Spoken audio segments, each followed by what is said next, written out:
eu começar me apresentando também. Meu nome é Lara, eu sou cientista política, doutora pelo IESP, Instituto de Estudos Sociais e Políticos da Universidade Estadual do Rio de Janeiro. Hoje eu sou pesquisadora pós-doutoranda no CEPESP, o Centro de Política e Economia do Setor Público da Fundação Getúlio Vargas. Sou professora do curso de pós aqui da FESP, membro da Câmara de Pesquisadores do SEBRAP. E o que eu faço da vida é estudar política e eleição, né?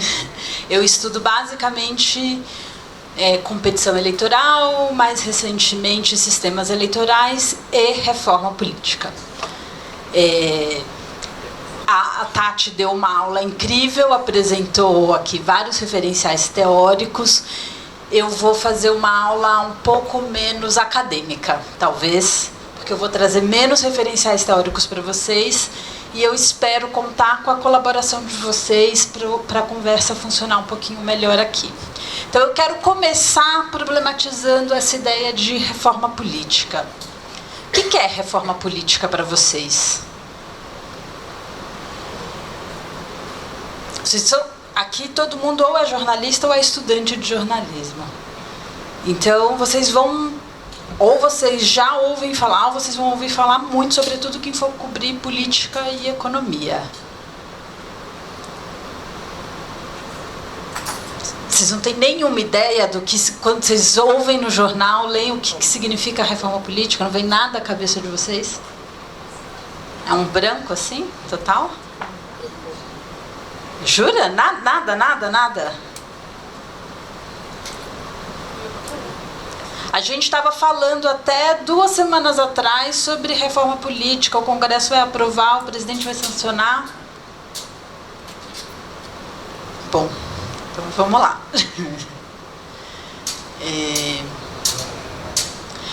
A primeira questão importante quando a gente fala sobre reforma política é definir o que é reforma política. Mas a gente também precisa pensar quem são os atores e os conteúdos. Reforma política é um termo que abrange muita coisa e talvez por isso mesmo seja um termo meio vazio de significado.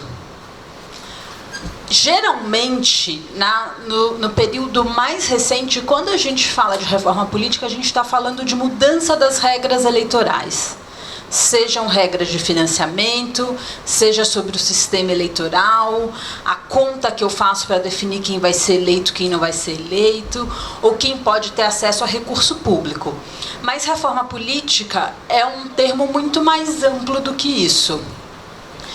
Então, eu posso querer, por exemplo, mudar a forma de governo. Eu posso querer que o Brasil deixe de ser presidencialista e passe a ser parlamentarista. Isso é uma reforma política.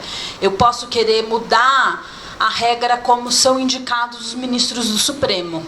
Isso é uma reforma política. Porque hoje os ministros do Supremo são indicados pelo presidente e dependem de aprovação pelo Senado. Eu posso querer mudar a forma federativa do Estado, do Estado brasileiro, que hoje é uma federação, e desejar que ele passe a ser uma união, ou que ele seja uma federação com mais poderes para os estados e com menos poder para a União. Eu posso estar falando sobre o próprio processo de fazer leis. Eu posso estar falando sobre o tempo de duração dos mandatos, eu posso estar falando sobre o tamanho das casas legislativas. Tudo isso é reforma política.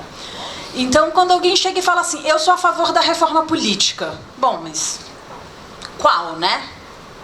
É muito provável que todo mundo seja a favor de alguma reforma política. Mas também é muito provável que a gente esteja falando de coisas diferentes quando a gente fala sobre reforma política. Um termo tão amplo que pode significar tanta coisa, no fim das contas não significa nada. Então, se a gente for acompanhar o debate político, todo mundo vai dizer, o Brasil precisa de uma reforma política. Mas precisa de uma reforma política em que sentido? O que a gente quer mudar? E uma vez que a gente define qual é o nosso problema, né, assim, sobre qual reforma política, qual é a instituição política que eu quero reformar, eu preciso, antes de falar a minha reforma política é essa, eu prefiro isso, eu prefiro aquilo, fazer um diagnóstico de qual é o problema. Porque para mudar uma regra, eu preciso saber qual é o problema dessa regra, para pensar quais são as soluções que podem atender a esse problema que eu estou identificando. Então, no Brasil, outro senso comum é falar dos partidos políticos. Ou que os partidos políticos são muito fracos e não significam nada e não organizam a vida política, ou dizer que os líderes partidários têm muito poder, são caciques, e eu não quero que eles regulamentem tudo o que vai acontecer. Bom, eu quero ou fortalecer ou tirar poder dos partidos. Então, se eu vou adotar uma reforma política para fortalecer os partidos, eu tenho que ir para um lado. Se eu for adotar uma reforma política para tirar poder dos líderes partidários, eu vou para outro lado. Mas eu preciso fazer um diagnóstico de qual é o problema. E como quase tudo em política, não vai existir um consenso na sociedade de qual é o problema. A Tati falou aqui para vocês que a gente passa por uma crise de representação e de legitimidade do papel dos partidos políticos. Para algumas pessoas, a solução vai ser repensar a forma de organização dos partidos, mas continuar atuando com partidos políticos para organizar a representação política. Outras pessoas podem defender a abolição dos partidos políticos. Então, é por isso que, mesmo se eu concordo com o diagnóstico, eu posso ter soluções diferentes para esse problema. Então, não existe a gente querer mudar, não existe um caminho único para mudar as instituições. É por isso que a gente precisa sempre começar com o diagnóstico, para poder buscar quais são os caminhos possíveis para resolver esse problema.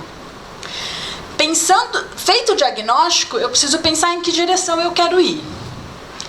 E aí eu preciso tomar uma outra decisão. Eu quero mudar tudo de uma vez? Vamos pensar o Brasil.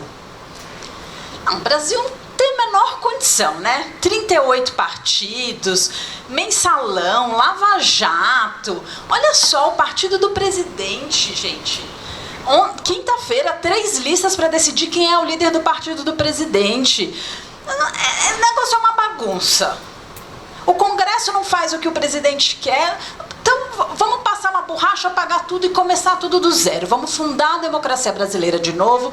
Eu vou extinguir todos os partidos, eu vou desenhar um sistema eleitoral novo. Eu não quero mais presidencialismo, eu quero parlamentarismo. Eu vou rever o arranjo federativo. Essa história de município também ser ente da federação só existe no Brasil. Eu quero acabar com isso. Vamos mudar tudo e começar tudo de novo, de uma vez só. Tem gente que pensa assim. Tem gente que acha que não, que quando a gente muda a instituição, a gente precisa mudar uma coisa de cada vez, dar um passinho de cada vez. Porque cada mudança vai gerar efeitos não antecipados. Ela vai ter consequências que eu não imaginava que ela teria. Então eu preciso adotar uma mudança, esperar ela surtir efeito, entender como que ela operou, e pensar, bom, qual é o contexto agora, depois que eu adotei essa pequena mudança? E aí, qual é o próximo problema que eu vou resolver? E fazer uma reforma incremental. Esse é um outro debate que existe muito na literatura. Por quê? Porque a gente tem incerteza quanto aos resultados. E o resultado final disso tudo é que o que a gente escuta o tempo todo no Brasil é dizer que a gente não consegue fazer a reforma política. Todo ano alguém está falando sobre reforma política como o cão que corre atrás do próprio rabo e nunca consegue pegar o rabo, porque ele está andando e é sempre algo inalcançável. Bom,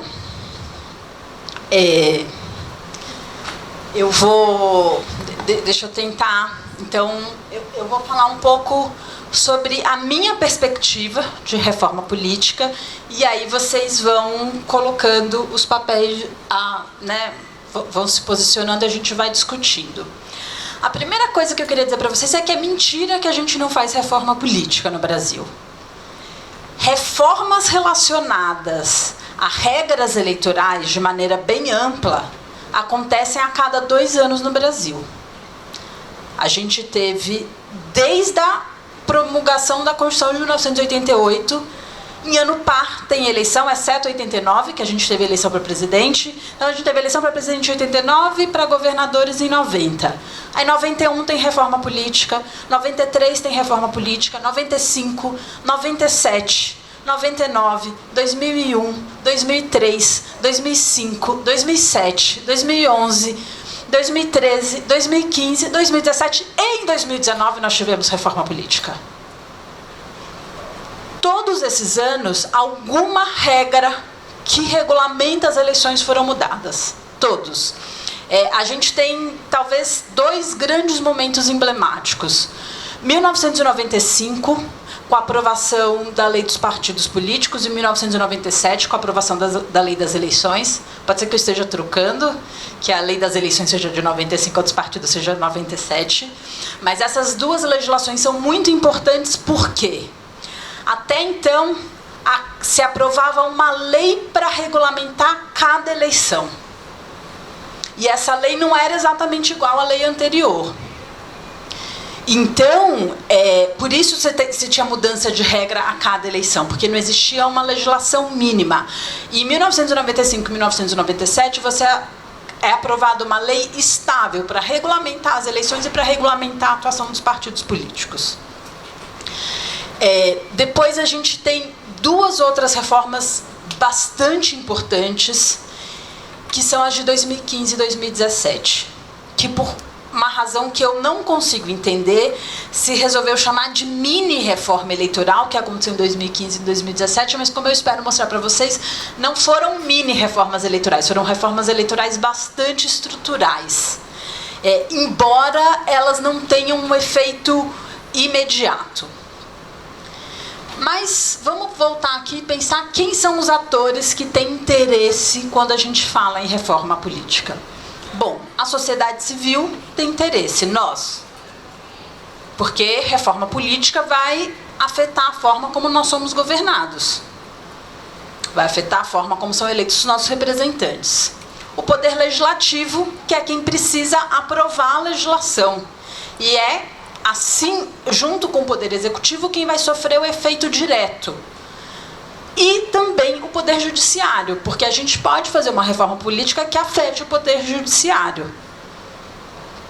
Então, esses são, ou seja, toda a sociedade, todo o Estado brasileiro tem interesses em disputa quando a gente está falando em reformas políticas. Eu vou focar o debate hoje nas reformas eleitorais, até por conta do nosso tempo limitado. Se der tempo, a gente pode falar sobre outras coisas. Bom, um tema que sempre volta a cada 2 anos é o sistema eleitoral adotado no Brasil. A gente tem um problema, esse sistema eleitoral não funciona, ele gera esse parlamento super fragmentado, com 35 partidos, não tem como você ter governabilidade, esses partidos não significam nada, o eleitor não entende como que ele vota, ele não sabe em quem ele está votando, a gente precisa mudar o sistema eleitoral brasileiro. Primeira coisa importante é a gente entender minimamente o que é sistema eleitoral. Vocês sabem, alguém aqui saberia assim dizer em poucas palavras o que é um sistema eleitoral?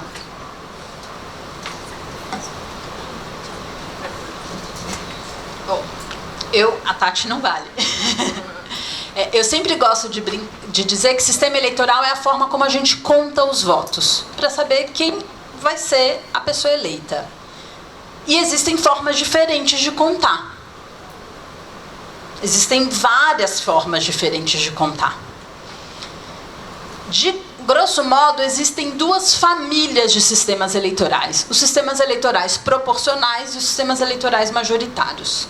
Num sistema eleitoral proporcional, eu voto numa lista de candidatos apresentada por um partido, e no Brasil, até a eleição de 2018, essa lista podia ser apresentada de forma conjunta por um grupo de partido, que eram as coligações eleitorais, e eu voto numa lista de candidatos. E eu somo os votos dessa lista e divido pelo número de vagas em disputa, e cada partido vai eleger o número de representantes para o parlamento de maneira proporcional proporcional à quantidade de votos que eu tive. Então vamos pensar o estado de São Paulo, que elege 70 deputados federais. Um partido que teve 10% dos votos vai eleger 7 deputados federais.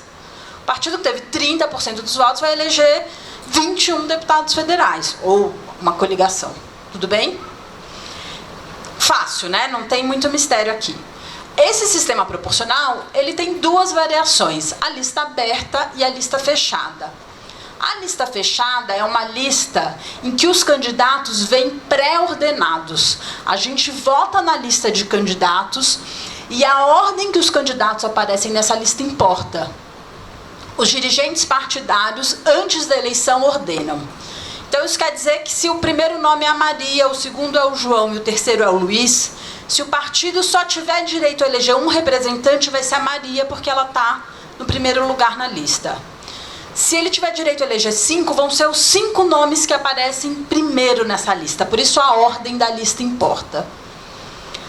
A lista aberta é uma lista onde os eleitores, no momento da eleição, indicam a sua preferência de primeiro nome na ordem da lista. Então, ela não está pré-ordenada pelos dirigentes partidários. Ela é ordenada pelos eleitores no momento em que eles dão o seu voto. É por isso que a gente, quando vai votar para deputado federal, estadual ou vereador, escolhe um candidato. Não é porque eu estou votando nesse candidato, eu estou votando na lista que esse candidato faz parte. E eu estou indicando que eu gostaria que esse candidato fosse o primeiro nome da lista. Isso é muito importante. E aí, quem vai ficar em primeiro lugar da lista? O candidato que receber mais indicações de primeiro lugar.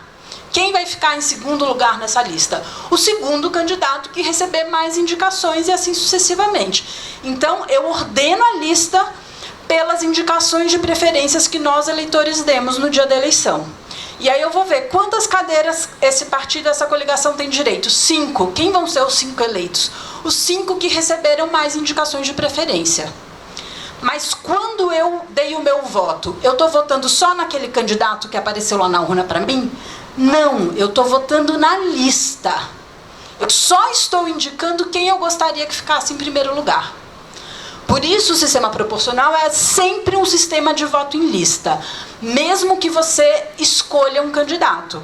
E é por isso que a gente pode não escolher nenhum candidato e votar na legenda. Então, estou dizendo, eu estou dando o meu voto para essa lista e eu não tenho indicação de preferência da ordem de quem quer que fique em primeiro lugar. Eu só quero contribuir para que essa lista eleja um número maior de representantes. Quem vão ser, tanto faz entre todos os nomes que foram apresentados nessa lista. Tudo bem? Vocês entenderam? Bom, essa é uma maneira de se contar e se eleger quem vão ser os representantes. Existe outra maneira, que é o voto majoritário, que no Brasil a gente chama de voto distrital. Distrital com L.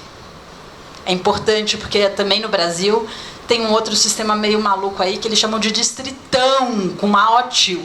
Não é disso que a gente está falando, a gente está falando do distrital com L. Que é o sistema adotado nos Estados Unidos e no Reino Unido, por exemplo, na Inglaterra. O que acontece? Quantos deputados federais o Estado de São Paulo elege? 70.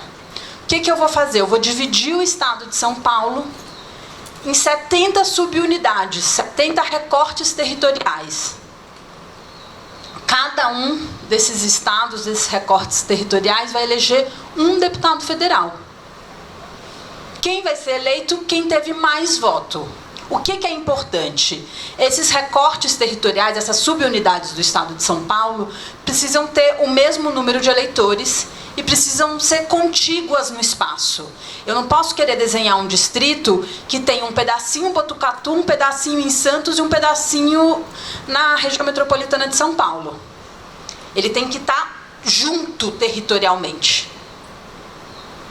Então, no Estado de São Paulo, se a gente adotasse o voto distrital, que elege um deputado federal por distrito, eu ia ter que dividir o Estado em 70 unidades de aproximadamente 500 mil eleitores. Em alguns lugares, isso ia ser menor territorialmente, porque tem mais população concentrada, em outros ia ser maior territorialmente, porque tem menos população concentrada. Não é o tamanho do território que me importa, mas a quantidade de eleitores vivendo ali. Eu também poderia escolher adotar um distrito que, em vez de eleger um, elege 2. Então, eu dividiria o estado de São Paulo em 35 distritos que elegem 2 deputados federais e seriam eleitos os 2 mais votados. Que é como a gente faz na eleição para o Senado. Tem eleição para Senado em que se elegem 2 senadores. A gente vai lá e dá 2 votos. Os 2 que receberam mais votos são os eleitos. Independente de quanto é esse mais votos. Eu posso ter 30% dos votos e ser o mais votado. E aí eu vou estar eleito. Tá clara a diferença de um sistema para o outro? Tem dúvidas aqui? Então, existem essas 2 famílias de sistemas eleitorais.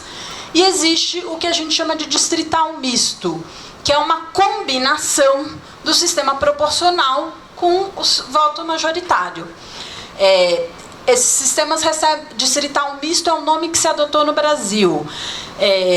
Na Alemanha, que é o sistema misto de correção, eles chamam um sistema proporcional misto.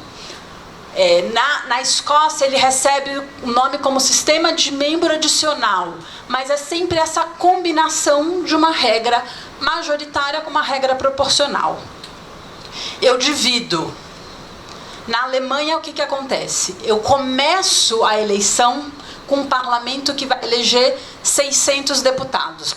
300 eleitos pela regra majoritária, 300 pela regra proporcional. Eu pego cada estado da Alemanha, divido em distritos onde cada um vai eleger um deputado federal, eles são eleitos. Aí eu vou lá num estado específico e olho. Os eleitores na Alemanha têm 2 votos, um para a regra majoritária, outro para a regra proporcional.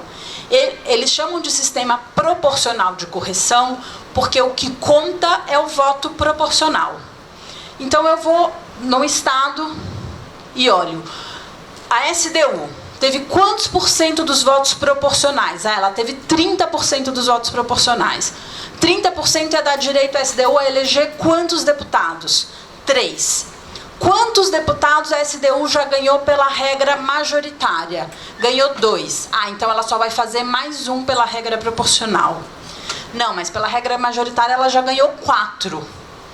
Então o que eu vou fazer? Eu vou aumentar o número do parlamento.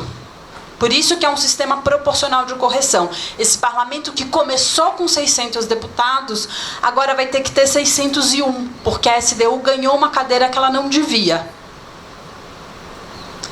É complicado mesmo. É assim mesmo que a gente faz.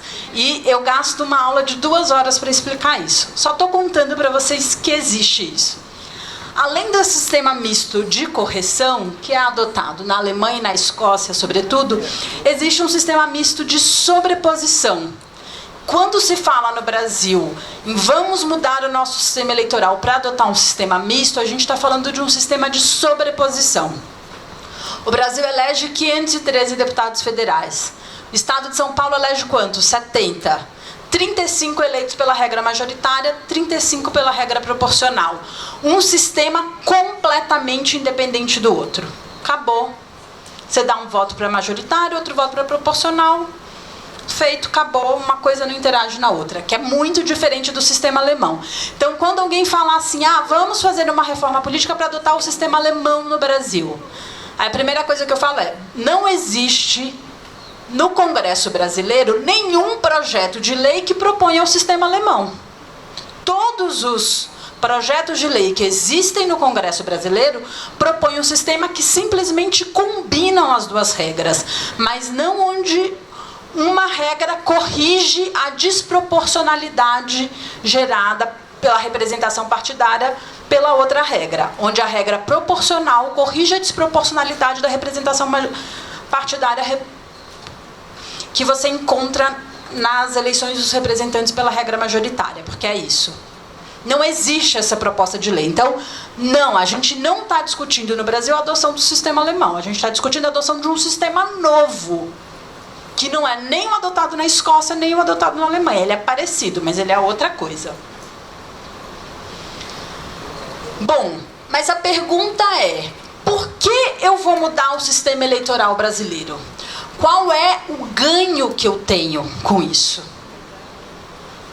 Qual é o problema da democracia brasileira que vai me fazer querer mudar a forma como eu elejo representantes?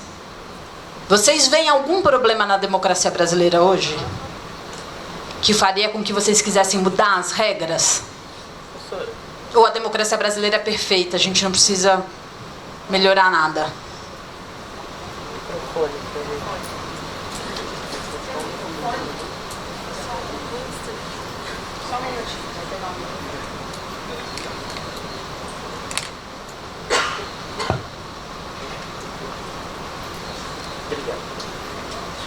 Bom dia. Bom dia.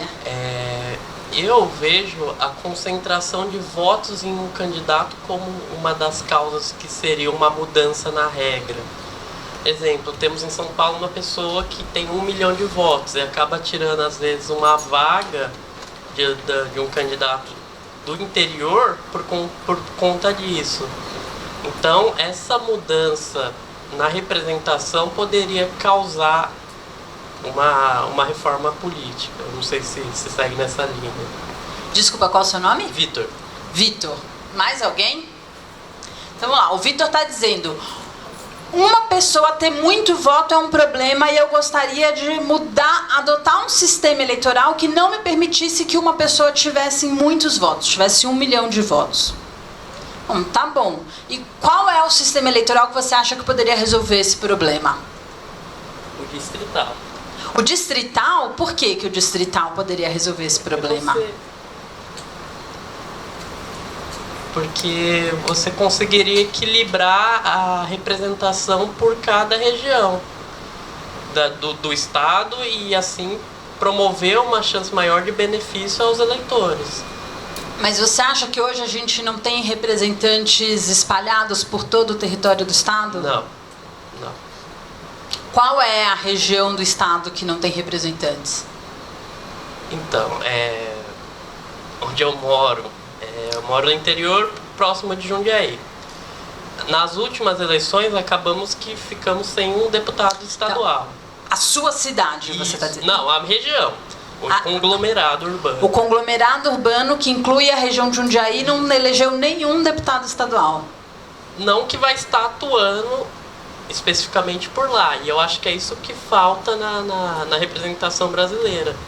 Mas o que define que eu tenho um deputado estadual que atua especificamente por essa região? Emenda parlamentar? Emenda parlamentar? A gente elege um deputado para ele colocar emenda parlamentar, que o Vitor está falando, é emenda ao orçamento. Né? É escolher uma ação orçamentária e colocar ela localizada nessa região, nesse município. É para isso que você elege um deputado? Não. Mas por essa questão do pacto federativo ser tão destoado, acaba que o município não tem, às vezes, orçamento para fazer o mínimo possível pela população. Então precisa recorrer à ajuda de deputados ou empréstimos junto a bancos para tentar promover isso. E aí você acha que se a gente dividisse o estado em distritos, eu teria garantido a eleição de um representante da região de Jundiaí? Poderia ser uma forma, uma saída. Poderia ser uma saída. Vamos só pensar um pouco sobre isso. Porque uma coisa é a concentração de votos em um candidato, outra coisa é a eleição de um representante de uma região. Então, assim, quando um deputado recebe 1 milhão de votos, ele não está recebendo 1 milhão de votos. A lista de candidatos, na qual eu faço parte, está recebendo 1 milhão de votos. E 1 milhão de eleitores indicaram a preferência que esse parlamentar estivesse em primeiro lugar na lista. Mas esse 1 milhão de votos eu vou dividir pelo total de cadeiras e ele vai ajudar essa lista a eleger outros representantes. Porque eu não me lembro agora de cabeça qual é o mínimo de votos para a gente eleger um deputado estadual, mas eu me lembro de federal, que é maior ainda, que é 305 mil votos mais ou menos. Então, quem teve 1 milhão de votos garante a eleição de mais 3 pessoas, fora a regra das sobras.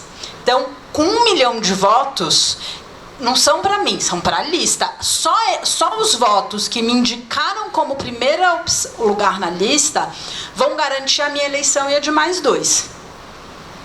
Fora a soma de todos os outros votos de todos os outros candidatos dessa lista. O problema é que a região de Jundiaí, os eleitores da região de Jundiaí não conseguiram se coordenar e votar numa mesma pessoa para colocá-la na lista de nenhum partido em posição apta a ser eleita. Eu não sei se eu tenho tanta certeza disso, mas eu confesso que eu não olhei os dados. Vou te fazer um convite. O CEPESP, que é o centro que eu trabalho na FGV, tem uma plataforma que se chama CEPESP Data. E uma das ferramentas que a gente tem lá são mapas eleitorais, onde você pode escolher os candidatos a governador, presidente, deputado federal, deputado estadual e senador de qualquer estado do país, e ele vai te permitir visualizar num mapa a votação desse candidato de 3 maneiras diferentes. A primeira é sobre a proporção de votos que esse candidato teve sobre o total de votos dele em cada município. A segunda é o peso desse candidato no total de votos do município. Então, vou tentar dar um exemplo disso. A cidade de São Paulo é a cidade que tem mais eleitores no estado. Então, ela é muito importante para o total de votos de muitos deputados. Um deputado pode ter 50 mil votos em São Paulo e isso vai ser 100%, 90% dos votos dele. Mas qual o peso de 50 mil votos no total dos 7 milhões de votos da cidade de São Paulo? É muito pouco. Então eu vou poder ver o peso da cidade nos votos do candidato e o peso do candidato na cidade. E você vai poder ver isso a partir de uma terceira ferramenta, que é o indicador de concentração de votos. É um indicador estatístico, lá você vai descobrir como ele foi calculado, ele chama quociente locacional, em que ele vai te dar, aí já é uma análise estatística sobre em quais regiões do estado esses candidatos concentram a sua votação. O que a gente vê é que muitos candidatos concentram seus votos em regiões diferentes do estado. Eu posso concentrar na região de Santos e na região de Jundiaí. Porque, por qualquer razão, eu tenho atuação nessas 2 regiões. É muito comum você encontrar isso. Candidatos que têm regiões de 2 ou 3, 4, às vezes, regiões de concentração no estado, e elas não necessariamente são vizinhas, porque ele tem focos de atuação. Agora, um deputado estadual ou federal do estado de São Paulo, ele é deputado do estado inteiro. E se ninguém foi eleito pela região de Jundiaí, eu tenho um vácuo de oportunidade. Porque eu sei que para eu continuar me elegendo, eu preciso ter cada vez mais votos. Porque a competição vai sendo... A competição política fica cada vez mais competitiva. Eu preciso ampliar minha atuação no estado. Se não tem ninguém eleito por Jundiaí, eu bem que podia colocar uma emenda parlamentar lá em Jundiaí, bater um papo com o prefeito e entrar nessa região. Então, eu não sei se o fato de eu não ter... de não ter alguém que já não teve concentração em Jundiaí, não significa que Jundiaí ou a região não vai ser beneficiada pela atuação de nenhum parlamentar. Mas a concentração de votos em um deputado não está relacionada com a região de Jundiaí não ter representante. O que você está me dizendo é que você gostaria de priorizar a representação territorial. E se você quer priorizar a representação territorial, de fato você tem que optar pelo voto majoritário ou pelo distrital misto, porque são os 2 sistemas que proporcionam representação territorial. Por outro lado, esses 2 sistemas dificultam a eleição de representantes temáticos. Por exemplo, a eleição de um representante que defenda a questão ambiental. Porque, geralmente, essas questões temáticas... hoje a gente tem representantes que estão debatendo, por exemplo, a questão da integridade na internet, segurança de dados, a questão ambiental, temas de políticas públicas de saúde mental, de de educação, de seguridade social, ou mesmo de assistência social. E todos esses temas não são temas que unem as pessoas que estão próximas territorialmente.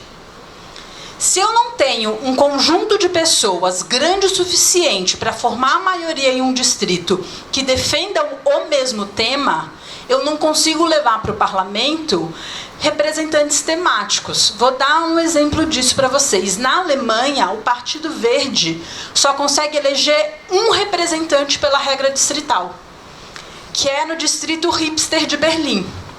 Um distrito especial lá. Então, talvez na Vila Madalena, se todo mundo se juntasse e decidisse que quer discutir meio ambiente.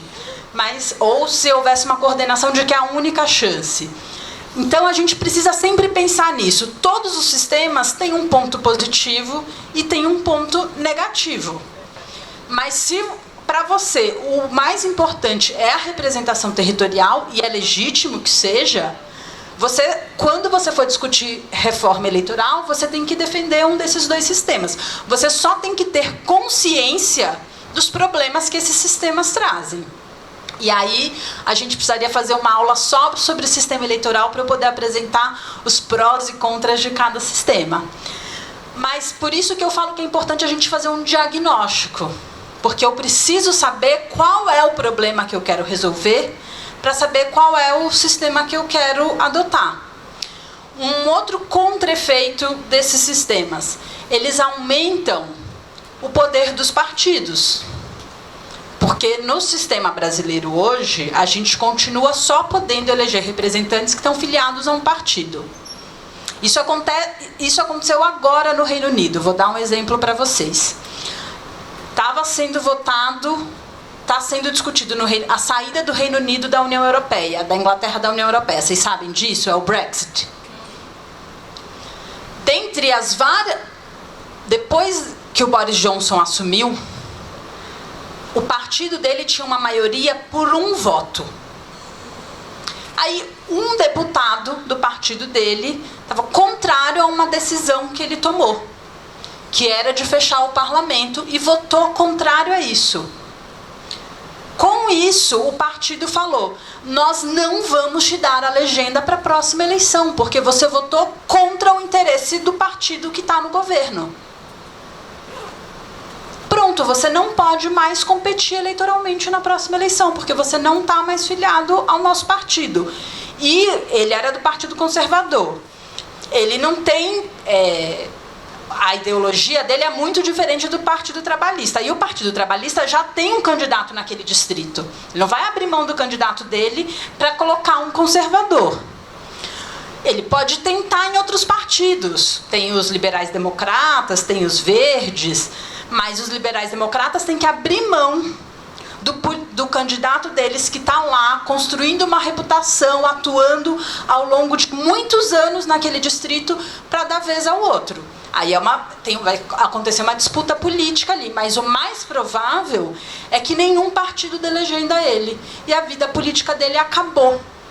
Porque o partido dele falou: eu não te dou mais legenda. Esse é um dos outros contra-efeitos do sistema majoritário. Então, se você... Eu não vejo um grande problema em dar poder para os partidos, porque eu não consigo hoje enxergar representação política funcionando de outra forma, e eu acho que a gente pode, inclusive, melhorar os nossos partidos assim. Mas muita gente acha que é um problema. Então, se você quer a representação territorial, mas acha que é um problema dar muito poder para os partidos, você vai precisar ponderar essas duas coisas e ver o que é mais importante para você. A mesma coisa acontece, por exemplo, no debate de mudança de lista aberta para lista fechada. Porque na lista aberta somos nós, eleitores, que estamos dizendo quem vão ser os primeiros lugares na lista do partido e quem vai ser eleito. Na lista fechada, não. Essa lista vem ordenada de acordo com uma decisão da direção partidária antes da eleição. Alguns partidos podem escolher consultar os seus eleitores para definir como ordenar a lista, mas outros partidos podem escolher não consultar. E eu posso escolher consultar, mas eu faço um joguinho, assim. Eu ponho no primeiro lugar alguém que os meus eleitores declaram. declararam preferência. No segundo, um dirigente partidário que é muito impopular. No terceiro lugar, um candidato que tem muita preferência entre os eleitores. Em quarto, um dirigente muito impopular. É assim que os partidos fazem no mundo inteiro que tem lista fechada. Eles mesclam candidatos com muito apelo na população com dirigentes partidários que nem sempre são tão populares. Qual é a principal vantagem da lista fechada? Ela diminui o número de candidatos, ela organiza a disputa e ela baratearia a campanha. Tudo bem, mas é isso, a gente tem sempre que pesar. Não existe nenhum sistema eleitoral perfeito. O importante quando eu estou fazendo um debate sobre reforma política é saber qual é o problema que eu entendo que tem no meu sistema. Fazer o diagnóstico. E aí eu vou pensar como eu posso resolver esse problema. Essa solução que eu estou propondo vai resolver o problema que eu identifiquei? Porque se ela não for resolver, eu vou só estar criando outro problema. Então, isso é só para a gente pensar um pouco, né? Como isso é complicado. E eu quis dar bastante espaço para esse debate, porque nos últimos anos, essa é a principal questão em debate quando a gente fala sobre reforma política no Brasil. Mudança das regras eleitorais. Mas fora essa grande mudança, que é uma mudança do sistema como um todo, existem mudanças menores que estão acontecendo ao longo do tempo. Outras mudanças que a gente poderia pensar são mudanças do sistema partidário, a questão de ideologia e, sobretudo, a questão de financiamento. Eu vou tentar falar um pouco para vocês da questão das mudanças recentes no Brasil, sobre como a gente elege um deputado e do financiamento, porque essas duas coisas estão muito intricamente correlacionadas. Então, vamos lá. Qual é o diagnóstico, pelo menos feito pela maioria da sociedade ou pela imprensa, mas também corroborado pelas análises da ciência política? A grande fragmentação do legislativo brasileiro. Professora, isso é a quantidade de partidos? Não necessariamente. Não tem nenhum problema o Brasil ter 38 partidos. Na Alemanha tem mais, nos Estados Unidos tem mais. Quando a gente fala em fragmentação, qual é o problema?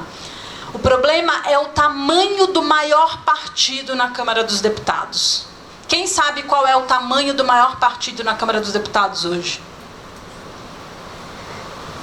Ainda é o partido do presidente. Então, quantos deputados federais tem o PSL? Eles elegeram 53 e agora acho que estão com 56. Foi o que a imprensa falou essa semana por conta das disputas internas. Isso é um pouquinho mais de 10%, são 513. Então, 51 seriam 10%. 53, isso vai dar perto de 12, 13%. O que é extraordinário no Brasil é que o maior partido no nosso legislativo seja tão pequeno. Não é que a gente tenha tantos partidos. Não tem nenhum problema se eu tenho 3, 4 partidos que concentram 70%, 80%, 90% das cadeiras. E eu tenho outras 50 cadeiras distribuídas entre 20, 30 partidos. Isso é mais ou menos comum que aconteça. Mas a questão é que eu preciso conseguir formar maioria, formar 50% mais um das cadeiras, com uma quantidade pequena de partidos. Hoje no Brasil, se acontecesse algo que jamais vai acontecer, que são os 2 maiores partidos da Câmara dos Deputados, que são o PT e o PSL, se juntarem numa mesma coalizão de governo, eles teriam 20% dos votos, das cadeiras. Eles ainda precisariam trazer mais uns 8 ou 9 partidos para conseguir fazer 50% mais um. Esse é o nosso problema. Por isso que o nosso parlamento é o mais fragmentado do mundo. Esse dado é um dado antigo, mas era o único dado que eu tinha comparativo com outros países. É um dado de 2013, em que o número efetivo de partidos no Brasil estava em 11,5. Hoje, a gente passou de 14. Depois do Brasil, o próximo país mais fragmentado é a Bélgica, com 8. E, no geral, as democracias, em termos de número efetivo de partidos, que é um indicador, mais ou menos, para medir quantos partidos eu preciso para formar uma coalizão de governo. Eles estão aqui em torno de 4, uma coalizão majoritária, né? Quantos partidos teriam assento? É só um indicador para permitir comparar o tamanho dos partidos em diversos parlamentos ao redor do mundo, tá? Que tem partidos diferentes e tem número de cadeiras diferentes. Também não vou ter tempo aqui de explicar para vocês como esse indicador é calculado. Mas esse é o nosso problema.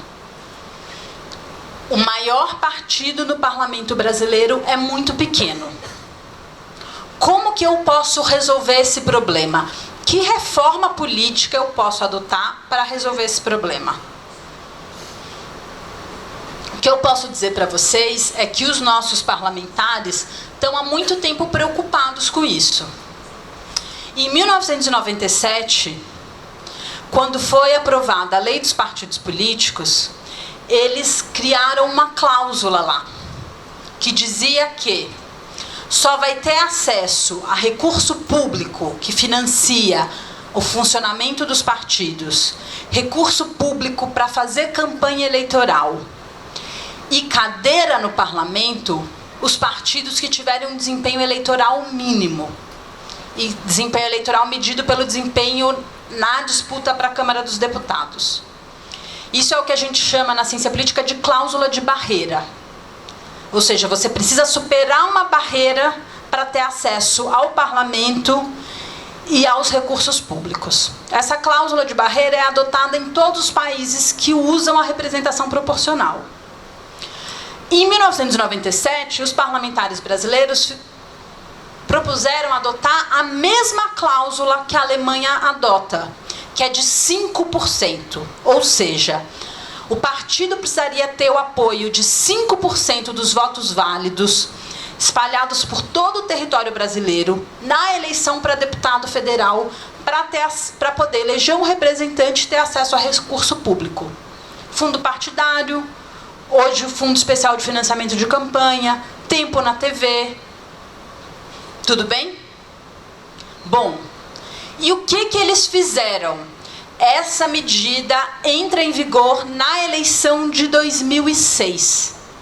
Para os partidos terem tempo de se organizar. Os partidos teriam a eleição de 1998 e a eleição de 2002 para se organizarem para jogar sob essa regra do jogo. Para ninguém ser pego de surpresa. Para construir esse apoio, para se fundir com outros partidos e estarem prontos para jogar sob essa regra. Então ninguém podia dizer que não sabia que essa regra ia entrar em vigor. Para mim parece justo. Bom, chegou a eleição de 2006 e alguns partidos questionaram no Supremo Tribunal Federal a constitucionalidade dessa regra. E os ministros do Supremo falaram que ela não era constitucional porque ela estava limitando o direito à representação política. Porque ela limitava o direito à representação política a um desempenho eleitoral mínimo e isso era incompatível com a Constituição brasileira. Eu não sou jurista, não tenho, como é aquele meme da Glória Pires no Oscar, não tenho condições de opinar, não sou jurista. Como cientista política, a regra me parece absolutamente razoável e pensando que várias outras democracias do mundo adotam, eu também não acho que ela fere um princípio democrático. Mas os ministros do Supremo acharam que sim, que ela era um problema. E é por isso que até hoje, ou até 2018, qualquer partido que fosse criado no Brasil, mesmo aquele que recebe 2 votos, tem acesso a recurso público. O partido que recebe menos dinheiro do Estado, ou que recebia mais de R$1 milhão por ano. Dá para fazer coisa, né? Pensa que com o dinheiro do fundo partidário você pode pagar o salário do dirigente do partido, o salário do staff dos dirigentes do partido, as viagens que você faz para ir a Brasília, ir aos estados, fazer as suas atividades políticas, trazer pessoas para dar palestra, pagar o cafezinho, o aluguel da sede. Como alguns estudos mais recentes estão mostrando, o presidente de alguns desses partidos menores iam lá e contratava a empresa do filho, do cunhado, do primo, do sobrinho para fazer prestação de serviço. Teve até um dirigente partidário que comprou um jatinho para o partido, para ele poder se locomover livremente pelo país sem precisar pegar voo comercial.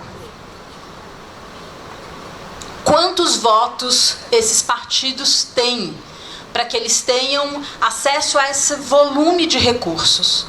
Quando a Tati estava aqui falando para vocês sobre propaganda eleitoral gratuita, propaganda gratuita no rádio e na televisão, a propaganda é gratuita para quem? Ela é gratuita para os partidos. Ela não é gratuita para o Estado brasileiro, ela não é gratuita para nós. Porque as emissoras de rádio e TV não estão dando isso para o Estado brasileiro. Elas deixam de pagar imposto para ceder esse espaço. Então, elas são reembolsadas pelo espaço que elas estão cedendo.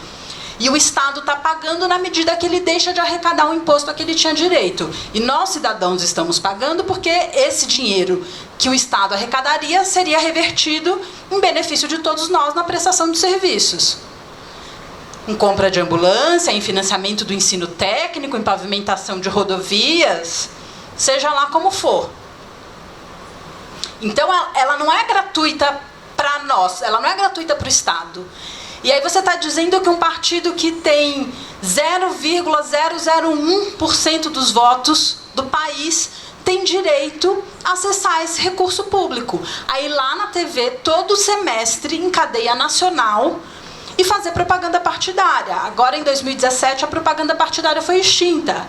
Mas, além disso, no ano eleitoral, tinha direito a ir lá e fazer campanha eleitoral de graça, mesmo sem ter o apoio da população, comprovado através do recebimento de votos. Bom, esse é o nosso problema, pelo custo que isso tem para o erário público e pela dificuldade de se governar com tantos partidos. Está todo mundo de acordo aqui? Está todo mundo me acompanhando? Então, a gente precisa pensar. Muitas reformas políticas no Brasil estão pensando em como resolver o problema da quantidade de partidos. E aí eu vou falar um pouco para vocês das reformas de 2015 e 2017, tentar mostrar como que a gente vem, e também de 2019, como que a gente vem tentando resolver o problema da grande quantidade de partidos, mantendo o sistema eleitoral que a gente tem. É isso que a princípio vale, quer dizer, é isso que vale para a eleição de 2020, porque mesmo que a gente aprove outras regras, mudanças de regras eleitorais, elas não se aplicam mais para a eleição de 2020, porque no Brasil tem a regra da anualidade. Nenhuma regra que altere o status da competição eleitoral pode ser aprovada menos de um ano da eleição. E se ela for aprovada, ela não vale para aquela eleição que vai acontecer em menos de um ano. Tudo bem? Então, o que eu vou mostrar para vocês aqui é o que vai valer na eleição de 2020. Eu podia falar na eleição de 2020 em diante, mas a gente já sabe que em 2021 vai ter uma reforma eleitoral. Então, a princípio, isso vale para 20, 22 em diante, mas depende do que vai ser mudado em 2021. Primeira coisa, a gente mudou os prazos, que eram de 1 ano para 6 meses. Então, hoje, o parlamentar, o candidato, para concorrer por um partido, ele precisa estar pelo menos 6 meses filiado a esse partido. Até 2015, o prazo era de 1 ano. A cidade por onde eu vou ser candidato a prefeito, eu preciso morar nessa cidade há pelo menos 1 ano. Então, por exemplo, tem um domicílio registrado ali. Muita gente fala se o Datena vai ou não vai ser candidato a prefeito de São Paulo. Aí no outro dia alguém falou assim, mas ele não pode porque ele não mora na cidade de São Paulo. Não tem problema, porque ele precisa ter um endereço válido, um domicílio eleitoral na cidade de São Paulo 6 meses antes da eleição. A eleição é dia 4 ou 5 de outubro, se não me engano. Então, no começo de abril, ele precisa estar morando em São Paulo. Ou, ele não precisa morar em São Paulo hoje. E os partidos políticos precisam ser registrados 6 meses antes da eleição. Então, eu tenho um partido político que ainda não existe, mas que, se ele for criado até o final de março, começo de abril, ele ainda pode concorrer nas eleições de 2020. Bom, uma coisa que os partidos políticos sempre fazem, e essa é uma outra razão pela qual tem reforma política de 2 em 2 anos. Sempre que eles são condenados a pagar alguma coisa, eles fazem algo errado, eles aprovam uma legislação dando algum tipo de anistia para a pena que eles têm que responder. Então, os partidos, se eles cometem um ilícito, a Justiça Eleitoral os condena a pagar multas. O que eles aprovaram? Parcelamentos de multas em 300 anos e uma regra que diz que a multa não pode ultrapassar 5% do valor mensal do fundo partidário que o partido recebe.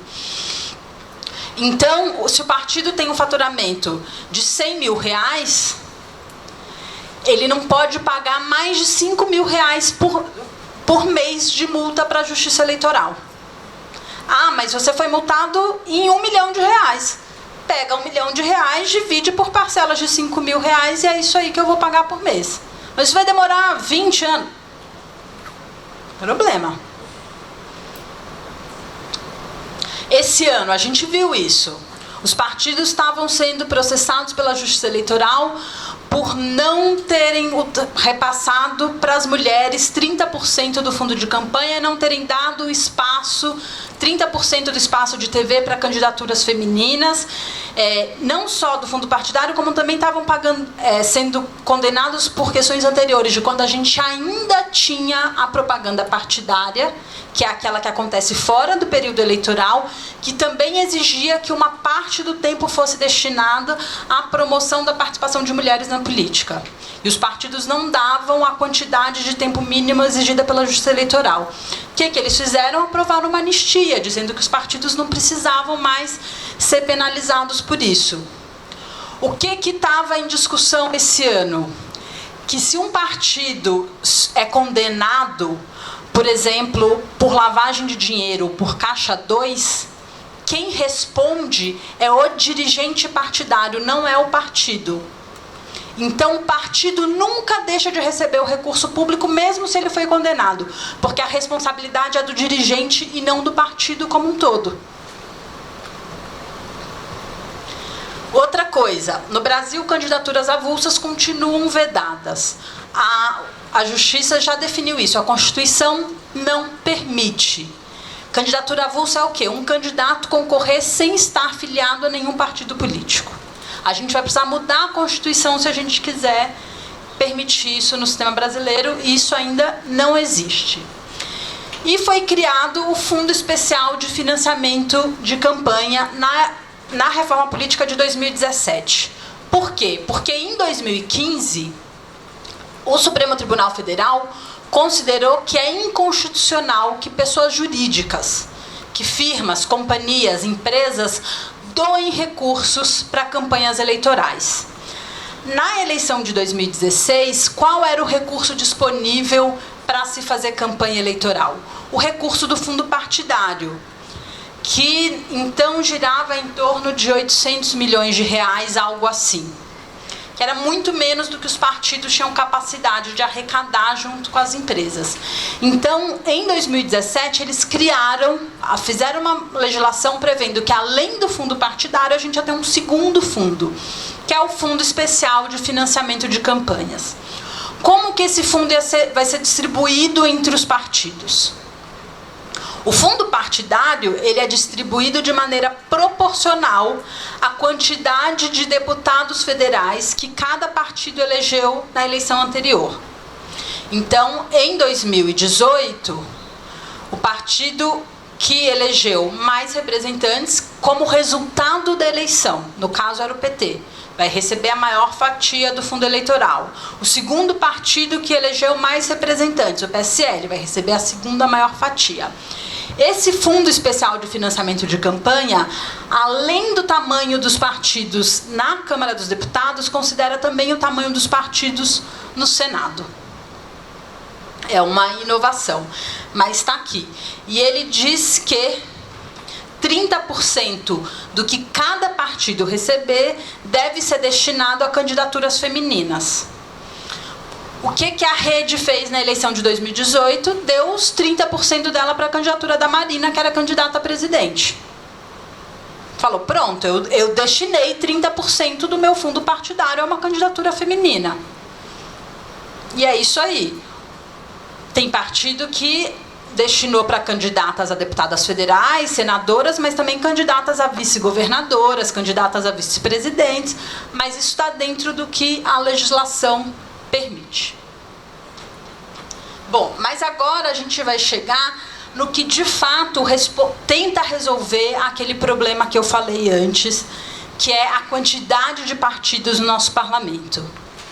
Porque o que foi feito em 2017 foi a criação de uma nova cláusula que limita o acesso aos recursos públicos.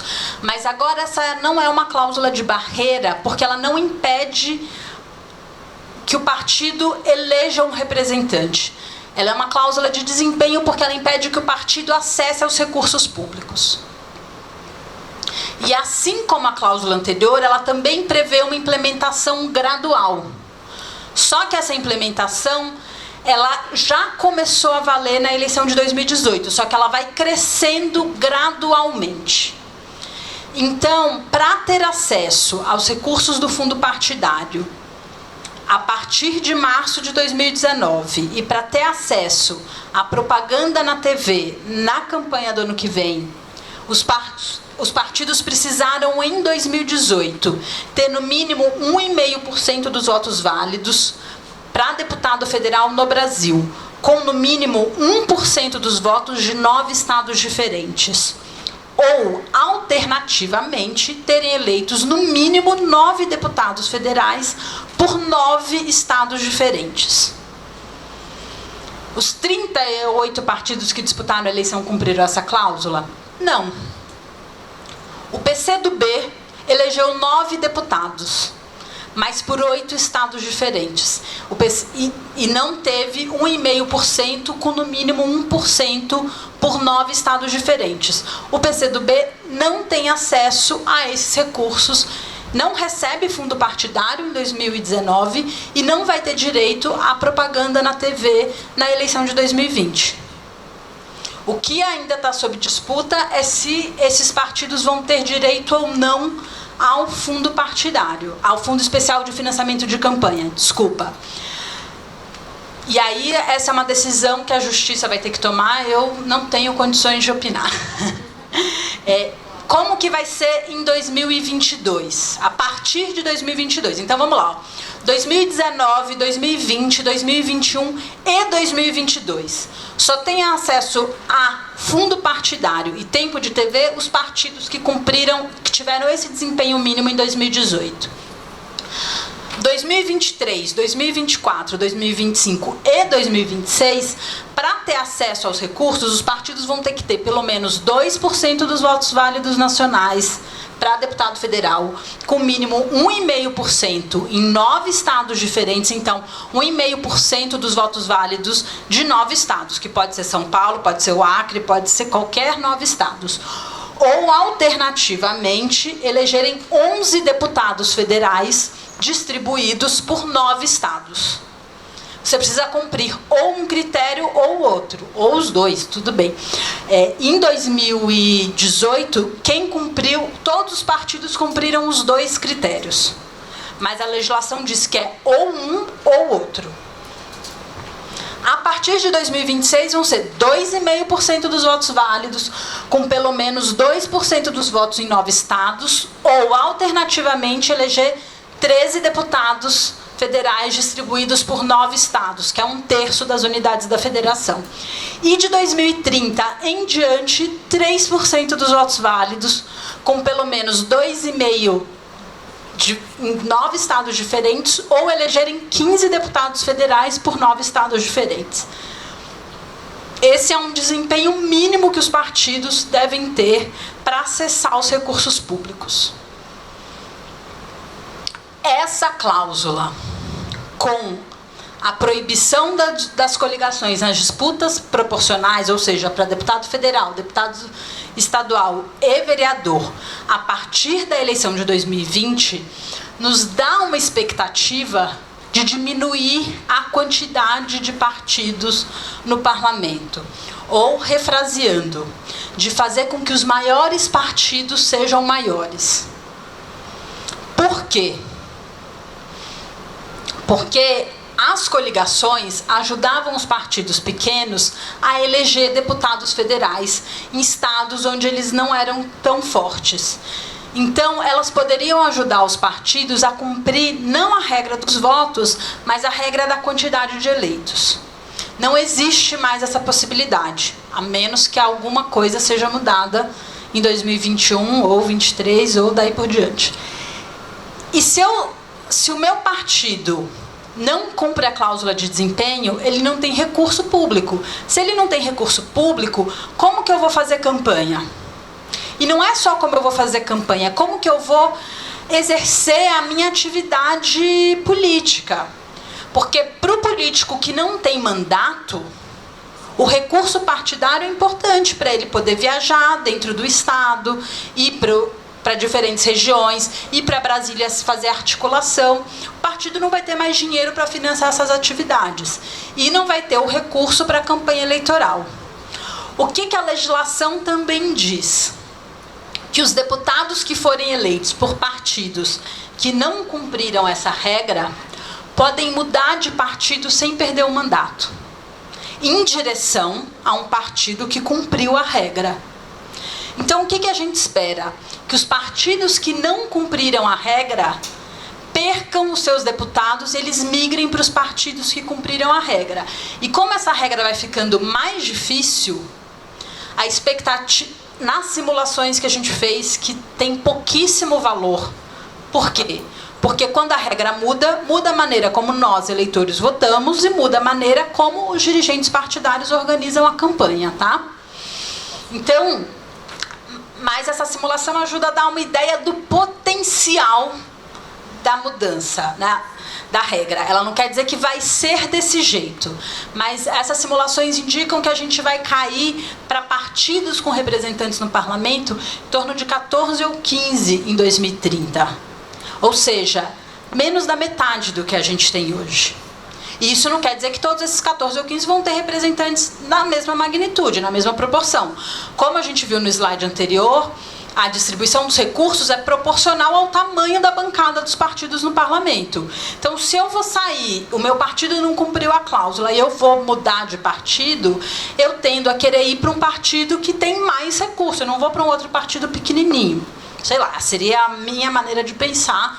Cada parlamentar vai avaliar as condições do seu estado, de competição, na hora que ele vai decidir para onde ele vai. Mas a gente tem alguma expectativa de que o sistema político, a partir de 2030, ou a partir de 2022, que é quando esses efeitos vão ser mais sentidos, comece a se tornar menos fragmentado e a ser mais racional, mesmo sem mudar a regra como a gente elege deputados. Isso resolve todos os problemas do mundo? Por exemplo, resolve o problema que o Vitor levantou de uma região do Estado não ter representante? Não. Isso resolve o problema que eu diagnostiquei antes, que é do parlamento excessivamente fragmentado, do maior partido só ter 10% dos deputados federais. Tudo bem? Outra coisa que vocês precisam saber é que em 2015 a gente aprovou uma regra que diz que só pode ser eleito o candidato que tiver pelo menos 10% do quociente eleitoral em termos de votos, em termos de indicações de preferência para ser o primeiro colocado na lista. Isso no estado de São Paulo é em torno de 30 a 35 mil votos. Dá um exemplo prático disso para vocês. Eleição de 2018. O PSL, Partido do Presidente da República, o deputado federal Eduardo Bolsonaro teve 1,8 milhões de votos. A deputada Joyce Hasselmann teve mais de 1 milhão de votos. Isso quer dizer que a lista do PSL recebeu muitos votos. E quando a gente foi dividir a quantidade de votos, pela quantidade de cadeiras, para saber a proporção de votos que o PSL ganhou e a quantidade de cadeiras que eles teriam direito, eles tinham direito a muitas cadeiras. Tá? Aí a gente foi lá, pegou a lista do PSL e ordenou quem teve mais indicação de preferência, do quem teve mais até quem teve menos. E pegou todo mundo que teve menos de 10% de votos do quociente eleitoral, menos de 10% de indicações de preferência, e riscou, porque essas pessoas não estavam aptas a ser eleitos pela legislação eleitoral. Isso fez com que o PSL, no estado de São Paulo, perdesse 6 deputados federais. Em outros estados ele ganhou, ele foi beneficiado, mas no estado de São Paulo ele poderia ter eleito mais deputados do que ele elegeu, mas ele não tinha mais candidatos que cumprissem essa regra, que receberam indicação de preferência para ser o primeiro lugar na lista em quantidade suficiente, conforme indicado pela legislação eleitoral brasileira. E outra coisa importante que a gente precisa saber é que também em 2017 foi aprovada uma outra regra. Quando as coligações foram proibidas, foi aprovada uma outra alteração na legislação eleitoral brasileira que diz assim, vou tentar explicar para vocês, tá? Como que a gente define a matemática de quem é eleito no Brasil. Você pega a quantidade de votos que for dada para todos os partidos, todos os candidatos para deputado federal, e divide pelo número de cadeiras. O resultado dessa divisão a gente chama de quociente eleitoral. Aí eu vou pegar o total de votos que cada partido ou coligação recebeu e vou dividir pelo quociente eleitoral. Isso vai dar um número, e na maior parte das vezes vai dar um número quebrado, vai dar 3, alguma coisa. 14, alguma coisa. É muito difícil nessa matemática dar um número redondo inteiro. Eu só considero a parte inteira do número. Foi 4,9, eu só vou considerar 4. Foi 15,01, eu só considero 15. Tanto faz o que vem depois da vírgula, eu desconsidero, independente da magnitude disso, tá? Isso faz com que, quando eu some todos os eleitos, ou seja, todas as quantidades de parlamentares que cada partido tem direito a eleger, eu não preencha todas as 70 cadeiras do estado de São Paulo. Porque tem todas aquelas partes do depois da vírgula, que quando eu somo, vão dando partes inteiras. Todo mundo aqui tem conhecimento dessa matemática básica, né? Isso, às vezes, são 6 cadeiras, 7 cadeiras, 8 cadeiras. Até 2016, só os partidos que tivessem votação igual ou superior ao quociente eleitoral poderiam participar da distribuição dessas cadeiras que sobraram. A partir de 2018, mesmo partido que teve menos voto que o quociente eleitoral pode participar da distribuição dessas cadeiras que sobraram. Isso foi um acordo entre os grandes partidos e os pequenos partidos para conseguir aprovar o fim das coligações, porque com isso os partidos pequenos ainda teriam alguma chance de eleger um deputado. Tudo bem?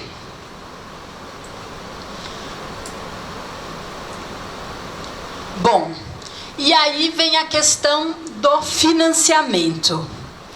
Essa questão do financiamento começou a ser endereçada de maneira muito importante na reforma política de 2015 e 2017, que tinha duas grandes preocupações. Primeiro, em 2015, a primeira preocupação era regulamentar o uso da internet, essa coisa nova que apareceu. Em 2017, foi aperfeiçoar a regulamentação da internet e, como agora eu não posso mais arrecadar dinheiro com empresas, decidir como eu vou usar o fundo público e estabelecer regras mais rígidas para isso. Porque antes eu estava fazendo campanha com dinheiro privado. Agora eu estou fazendo campanha sobretudo com dinheiro público. E com dinheiro público a prestação de contas tem que ser mais rigorosa. Então, primeira coisa que foi permitido: doações por aplicativos, essas vaquinhas de internet. que antes eram proibidas. Então, um candidato pode abrir... Todo mundo conhece financiamento coletivo, plataformas de financiamento coletivo. Isso não existe, não era permitido, agora é permitido, está regulamentada. Todo mundo que doa tem a sua doação divulgada quase que em tempo real no site da Justiça Eleitoral. Se não me engano, hoje o prazo é de menos de 24 horas. Não importa se você doou 10 mil reais ou 5 reais. Se alguém aqui nessa sala fez doação para algum candidato na eleição de 2018? Bom, faço essa sugestão para vocês, então, na eleição de 2020. Tirem 2 reais, 5 reais do bolso e doem para um candidato. Vocês vão lá na Justiça Eleitoral, vocês vão achar a doação de vocês. O CPF de vocês vai estar lá no site da Justiça Eleitoral. Isso é muito importante porque a gente consegue saber quem está doando para quem.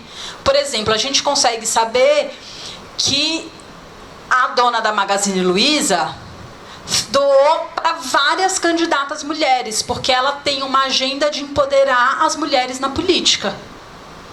Então, ela podia doar até o limite de 10% do que ela declarou no imposto de renda. Claro que 10% do imposto de renda dela é, eu não sei nem dizer quantas centenas de vezes maior do que o que eu declaro no meu imposto de renda, porque eu sou uma profissional liberal, assalariada, e ela, né, uma empresária, e não consigo nem estimar quantas vezes. Mas a gente consegue, né? Então, assim, a diferença entre o meu poder de influenciar a eleição e o dela ainda é grande, e isso é um dos problemas que seria interessante que uma reforma política endereçasse no meu ponto de vista. Mas, independente disso, eu consigo ver para quem ela doou. Eu consigo ver para quem qualquer pessoa no Brasil doou. Ou, de outro lado, eu consigo ver quem foram as pessoas que doaram para qualquer candidato. Para o Fernando Haddad, para o presidente Jair Bolsonaro, para o Rodrigo Maia, ou qualquer candidato. Isso é muito legal, porque isso é transparência. Outra coisa que foi definido, que partidos com 5 deputados federais têm direito a participar dos debates na TV, nas campanhas de presidente, governador e prefeito. Por que isso é um problema? Porque muitos partidos lançam candidatos, e muitas vezes esses partidos sabem que seus candidatos não têm chance efetiva de vitória. E quando eu tenho um debate na TV com 15 candidatos, o debate acaba ficando muito raso, porque cada candidato vai falar 2 vezes, eles vão ter 1 minuto e meio para falar. É completamente diferente se vocês observarem, por exemplo, dos debates nos Estados Unidos. Não agora o debate dos democratas, que excepcionalmente esse ano também tem 15 candidatos. Mas olha os debates de quando os candidatos já estão definidos, que eu tenho o candidato a presidente republicano e o democrata. Eles falam longamente. Você escolhe um tema e os candidatos têm tempo para discorrer longamente sobre aquele tema e, de fato, debater. Não é, candidato, o senhor tem 30 segundos para formular sua pergunta. Obrigada, candidato. Candidato, o senhor tem 2 minutos para sua resposta. 1 minuto para a réplica, 30 segundos para a réplica, acabou, vamos para o próximo tema. Eu estou aqui falando para vocês por 1h30 e só estou falando de maneira superficial sobre um único assunto. Imagina discutir política pública de saúde, educação, segurança pública, assistência social, infraestrutura, reforma tributária, reforma da Previdência, com 2 minutos. Nada está sendo apresentado efetivamente. Essa é a questão. Candidatos, foi definido um teto máximo, isso é muito importante, de quanto se pode gastar em campanha eleitoral. Só para vocês terem uma ideia, na eleição de 2014, que não tinha teto, quem gastou menos, que foi a Marina Silva, gastou mais de 70 milhões. A candidata a presidente Dilma Rousseff e o candidato a presidente Aécio Neves gastaram mais de 3 vezes 70 milhões. Só no primeiro turno da eleição. Então, se estabeleceu um teto máximo de gastos para a campanha eleitoral pela primeira vez no Brasil. Candidatos a presidente podem gastar até 70 milhões de reais, candidatos a governador variando de 2,8 a 21 milhões de reais, dependendo da população do estado. Candidatos a senador, de 2,5 a 5,6 milhões de reais, dependendo do tamanho da população do estado. Deputados federais, 2 milhões e meio em qualquer estado do Brasil, e deputados estaduais, 1 milhão de reais na campanha em qualquer estado no Brasil. Por que que isso é importante? Porque isso, embora os valores ainda sejam muito altos, mas isso diminui a distância entre quem tem mais dinheiro e quem tem menos dinheiro. Antes, um candidato a deputado federal podia gastar 70 milhões de reais se ele quisesse na sua campanha, porque não existia um teto. O teto era definido pelo próprio candidato. Agora não. Agora todos os candidatos disputando o mesmo cargo no mesmo estado ou na mesma unidade eleitoral podem gastar no máximo a mesma coisa. Ainda tem diferença entre eles, que depende da capacidade de arrecadação. Mas eu tenho um teto comum. A legislação também definiu que o dinheiro excedente pode ser doado para o partido. Então, a Tati arrecadou 3 milhões, é candidata a deputada federal e arrecadou 3 milhões de reais. Eu só arrecadei 1. O excedente dos 2 milhões e meio, ela pode passar para o partido, que pode passar para mim. Ela pode arrecadar mais do que o teto. Ela não pode gastar na campanha dela mais do que o teto. E uma outra coisa importante que já foi incluída em 2015 é que só os 6 maiores partidos de uma coligação para prefeito, governador ou presidente contam para o cômputo da distribuição do tempo na televisão. Então, antes, o partido queria trazer um candidato a presidente, a maior quantidade de partidos possíveis para ter mais tempo de TV, porque eles achavam que era importante. Agora, não importa se a sua coligação tem 20 partidos. A gente teve um ano que o candidato a governador de Pernambuco tinha uma coligação com 18 partidos e um outro estado em que tinha 21 partidos na coligação do candidato a governador. Não importa, porque só o tempo dos 6 maiores partidos da coligação é que vão contar para a distribuição do tempo para esses cargos executivos. E 30% dos recursos públicos têm que ser destinados a mulheres. E aí eu vou para a reforma de 2019 e a gente concluir. Eu acho que eu já estou perto do meu tempo, né? Teve uma pequena mudança na redistribuição, no cálculo para a distribuição do Fundo Especial de Financiamento de Campanha, mas que é pequena e, sobretudo, diz que o que importa é a filiação dos deputados que foram eleitos e não a filiação dos deputados no momento em que eu vou distribuir o fundo. Tá? Então, se eu fui eleito pelo PT e mudei para o PSB, quando eu for fazer o cálculo da distribuição do fundo, eu conto para o PT, porque eu fui eleito pelo PT. Não tem problema que eu mudei depois para o PSB. Então, o que importa é o resultado eleitoral e não a movimentação que os parlamentares fazem depois de eleitos. Isso é basicamente isso. E outra coisa importante, e que atendia a um pleito especificamente do Partido Novo, que tem como critério não usar recurso público. Se um partido abrir mão de usar recurso do Fundo Especial de Financiamento de Campanha, esse fundo não pode ser redistribuído entre os outros partidos, que era a regra em vigor em 2018. O partido falava, não quero usar. Aí você redistribuía esse recurso entre os outros partidos na proporção do que a legislação estabelece. Hoje, o que acontece com esse recurso? Não sei, porque a legislação não diz, mas ele não pode ser redistribuído para outros partidos. Eu tenho 2 opções: ou esse recurso vai para a Justiça Eleitoral, para a sua administração, ou ele vai voltar para a conta do Tesouro Nacional, que vai ser investido pelo governo federal como ele bem entender. Ou conforme foi aprovado na lei orçamentária, né? Nas proporções que foram definidas na lei orçamentária.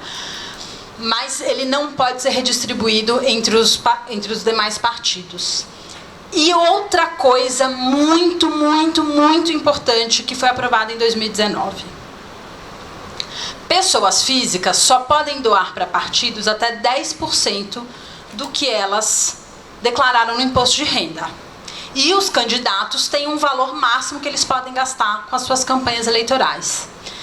Mas, a partir do que foi aprovado em 2019, Se eu, Lara, pagar um advogado para Tatiana, que foi candidata a deputada, para resolver qualquer pendência relacionada, ou advogado ou um contador, relacionada à prestação de serviço das campanhas eleitorais dela, isso não conta nem para o teto de 10% que eu posso doar, nem para o teto de 2,5 milhões que ela pode gastar. Isso quer dizer que um grande empresário, alguém que tenha muito dinheiro, vamos pensar aí, o cara que patrocina o Renova BR, ele pode pagar o contador de todos os candidatos do movimento dele, ou um advogado para cada um dos candidatos do movimento dele, e isso não vai ser computado como o limite de 10% do que ele declarou como imposto de renda de pessoa física, que é o que ele pode doar, e nem vai contar para esses candidatos para o limite, se for candidato a deputado federal, dos 2,5 milhões que ele pode gastar. Imagina se uma pessoa resolve pagar os custos do advogado de uma campanha presidencial, que custa milhões de reais. Assumindo que todos os advogados e todos os contadores são pessoas lícitas, republicanas e que não cometem nenhum ato ilícito. Que nenhum advogado vai receber como honorário mais do que o serviço que ele prestou e vai pagar a agência de publicidade ou o cara que fica na rua segurando bandeira ou qualquer outra coisa. Estou assumindo que aqui todo mundo é correto. Não existe esses desvios de conduta, não. Isso é uma maneira de burlar o teto de doação. Mas isso foi aprovado em 2019. Quando eu falo que não são pequenas as reformas feitas, é por causa disso. Vocês acham que isso que eu apresentei para vocês, a cláusula de desempenho, a proibição das coligações, o estabelecimento de um teto máximo de gastos e agora uma maneira de burlar esse teto, isso são reformas pequenas? Eu, pelo menos, não, eu acho que elas têm grande capacidade de impactar o funcionamento do nosso sistema. Por isso que eu acho muito complicado a gente falar que não faz reforma, que o cachorro fica correndo atrás do próprio rabo e que o Congresso nunca consegue fazer reforma. Ou que, assim, né, não é verdade, a gente está fazendo muita reforma. E por fim, bom, aqui tem o teto de gastos e eu trouxe para vocês saberem o teto de gastos das eleições municipais. Em 2017, os parlamentares só se preocuparam em definir os tetos de gastos das eleições gerais e não das eleições municipais. Quando eles se deram conta de que não havia teto estabelecido para a eleição de 2020, ficou uma questão assim, e aí? Como que isso vai ser definido? A gente vai deixar que a Justiça Eleitoral decida sobre seus próprios critérios? O que a gente vai fazer? Bom, o senador foi lá e aprovou um projeto de lei dizendo vai valer o que valeu em 2016, na eleição anterior, corrigido pela inflação. Qual é o problema disso? Um candidato a prefeito na cidade de São Paulo vai poder gastar mais do que um candidato a governador no estado de São Paulo pôde gastar em 2018. E um candidato a vereador da cidade de São Paulo vai poder gastar mais do que um candidato a deputado federal pôde gastar em 2018. Eu acho que não faz sentido que o candidato a prefeito, porque o teto de 2016 na cidade de São Paulo era 50 milhões de reais. Se o candidato a governador pôde gastar 21, para mim não faz sentido, mas pode ser um problema. Só eu acho isso um problema. Então eu acho que aqui a gente ainda tem um ponto para ser aperfeiçoado em mudanças futuras. E por fim, uma outra coisa que foi aprovada em 2019, os partidos não são mais obrigados a ter sede em Brasília. Eles precisam ter sede no território nacional, mas não mais em Brasília, como eles eram exigidos até 2018. A partir de agora, eles não precisam mais ter sede em Brasília. Eu tentei fazer um misto, que eu não sei se funcionou muito bem, entre por que se faz reforma e as últimas reformas aprovadas no Brasil, para a gente entender sobre quais condições vão se dar às eleições de 2020. Não sei se eu cumpri nenhuma das duas funções, dos meus dois objetivos de maneira muito bem, mas com 1h30 era o que eu imaginava que dava para fazer. Aí fica um convite para quem quiser entender mais sobre isso. Quero saber mais sobre o sistema eleitoral, mais sobre essas coisas. Existem várias oportunidades. Existe uma ONG que se chama Oficina Municipal, que atua em Pinheiros e que oferece cursos gratuitos. Aqui na FESP, onde eu e a Tati somos professoras, tem um curso de pós-graduação, mas também tem um curso de extensão, que você não precisa ter diploma de ensino superior para fazer, e hoje é a última aula, inclusive, do curso desse semestre, onde todas essas coisas são explicadas com um pouco mais devagar e detalhe. Existem cursos disponíveis na internet. Se eu não estou muito enganada, a Câmara Municipal de Itapevi também oferece algumas iniciativas. A Lu está confirmando para mim. Eu tinha certeza que vocês faziam com as escolas, não sabia se é aberto ao público em geral, mas a Lu disse que sim. Existem muitas iniciativas por aí. Então, o importante é vocês se informarem para entender. E o que eu espero, que uma vez jornalistas que atuem na área de política, vocês não falem em reforma política. A reforma política é necessária. Que a gente comece a precisar o que a gente está falando. A reforma das regras do sistema eleitoral. A reforma... Qual reforma política? É a reforma da indicação dos ministros do Supremo, a reforma da maneira como eu mudo as regras da Constituição, a reforma do... Que reforma política é essa? A reforma do sistema de governo. Nem falei sobre o sistema de governo. Mas é isso, obrigada.